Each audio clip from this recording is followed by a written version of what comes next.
Hello बच्चों, आज की वीडियो में हम लोग चैप्टर 1 की प्रश्नावली 1.2 की पहली सवाल सॉल्व करने चल रहे हैं। देखिए प्रश्न क्या है। निम्नलिखित संख्याओं को अभाज्य गुणनखंडों के गुणनफल के रूप में व्यक्त कीजिए। संख्याएं कौन कौन सी हैं? पहली संख्या 140, 156 दूसरी संख्या, तीसरी संख्या 3825, चौथी संख्या 5005 और पांचवी संख्या है 7429। इन सभी संख्याओं को हमको अभाज्य गुणनखंडों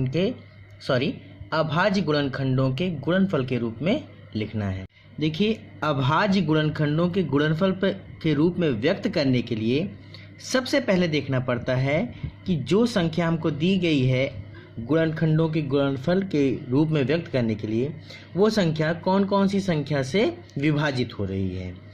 आइए चलते हैं विभाजिता का नियम देखते हैं। सबसे पहले यदि देखिए मान लीजिए सबसे पहले देखा जाता है कि 2 से विभाजित संख्याएं या 2 से विभाजिता का नियम इसे कहते हैं, विभाजिता का नियम।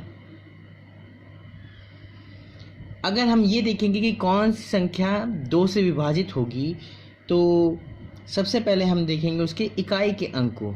यदि इकाई के स्थान पर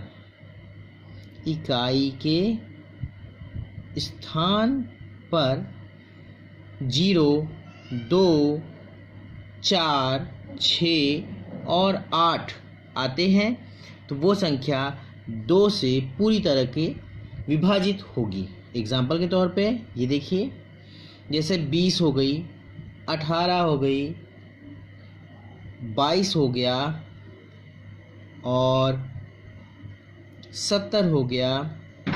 तो क्लियर हो गया होगा 2 से कौन कौन सी संख्याएं विभाजित होती हैं। यानी कि 0 ये लास्ट के अंक, इकाई का अंक, इसे इकाई का अंक कहते हैं। क्लियर हुआ। कोई भी संख्या चाहे इसी में एग्जाम्पल के तौर पर देख लीजिए, 6 यहाँ पर है, ये 2 से विभाजित होगी। यहाँ पर 0 है, ये भी 2 से विभाजित होगी। यहाँ 5 है, ये विभाजित नहीं होगी। 9 है, नहीं होगा। 5 है, नहीं होगा। आइए चलते अब देखते हैं 3 से विभाजिता का नियम। देखिए 3 से विभाजिता का नियम यानी कि कहने का मतलब है, इसका नियम ये है कि यदि संख्याओं का योग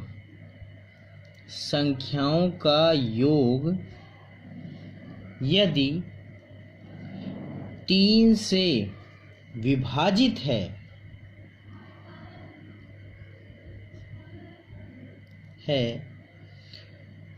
तो पूरी संख्या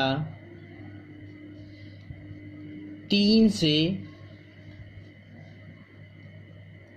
विभाजित होगी।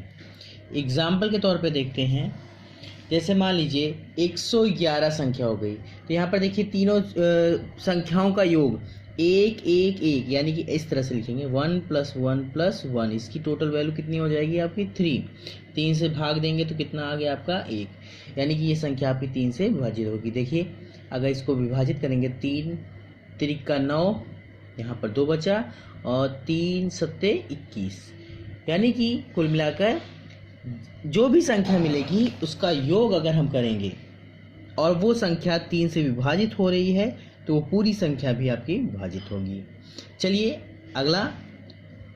अब अगर देखा जाए कि 4 से विभाजिता का नियम, तो किसी भी संख्या के अंतिम 2 अंक को हम अगर देखते हैं और वो 4 से विभाजित होती है, 4 से विभाजित होती है तो वो पूरी संख्या आपकी 4 से विभाजित होगी। मान लीजिए कोई संख्या ऐसी है, बड़ी संख्या लेते हैं, ये बहुत बड़ी संख्या हो गई है, लेकिन लास्ट की देखिए संख्या 20 है, तो 4 पंचे 20, कहने का मतलब है ये 4 से विभाजित हो रही है तो पूरी संख्या हम देखते हैं ये 4 से विभाजित होगी। देख लीजिए टोटल 4 पंचे 20 भाग मतलब अगर 4 से अगर भाग देंगे तो कितना आएगा इसको, 4 पंचे 20, 3 बचा, 4 8 32, 2 बचा, 4 छंग 24, कितना बचा, 3 बचा, 4 सत्ते 28, 2 बचा, 4 पंचे 20 और 0, 4 पंचे 20। यानी कि हमारा ये कथन अंतिम 2 अंक अगर 4 से विभाजित होते हैं तो पूरी संख्या आपकी क्या होगी, 4 से विभाजित होगी। इसी तरह से अगर 5 के देखेंगे तो 5 भी लास्ट की इकाई का अंक 0 और 5 होगा तो वो क्या होगी, 5 से पूरी तरीके से विभाजित होगी। आइए प्रश्नावली में पहली सवाल सॉल्व करते हैं। ये पहली संख्या क्या दी गई है, 140। तो अगर हम अभाज्य गुणनखंडों के गुणनफल के रूप में लिखेंगे तो सबसे पहले 140 को हम गुणनखंड विधि से हल करेंगे। देखिए लास्ट में 0 है तो इसका मतलब ये 2 से विभाजित होगी। 214 0 आ गया, फिर 2 से विभाजित हो रही है क्योंकि 0 लास्ट में है, तो 2 3 6 और 2 पंचे 10। इस बार देखिए लास्ट में क्या आ रहा है, 5 आ रहा है, इसका मतलब ये 5 से विभाजित होगी। 5 सत्ते 35, 7। तो इसका गुणनफल क्या आ जाएगा आपका, 2 गुणे 2 गुणे 5 गुणे 7 बराबर कितना है आपका, 140। ये आपका आंसर हो गया।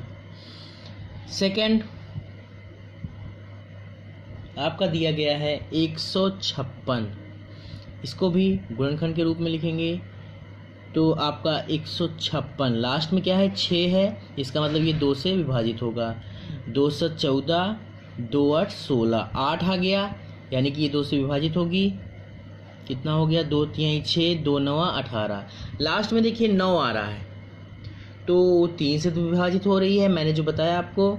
9 3 इन दोनों संख्याओं का योग करेंगे तो 3 9 3 12 और 3 से विभाजित होती है 12, 3 चौक 12, तो यानी कि ये 3 से विभाजित होगी।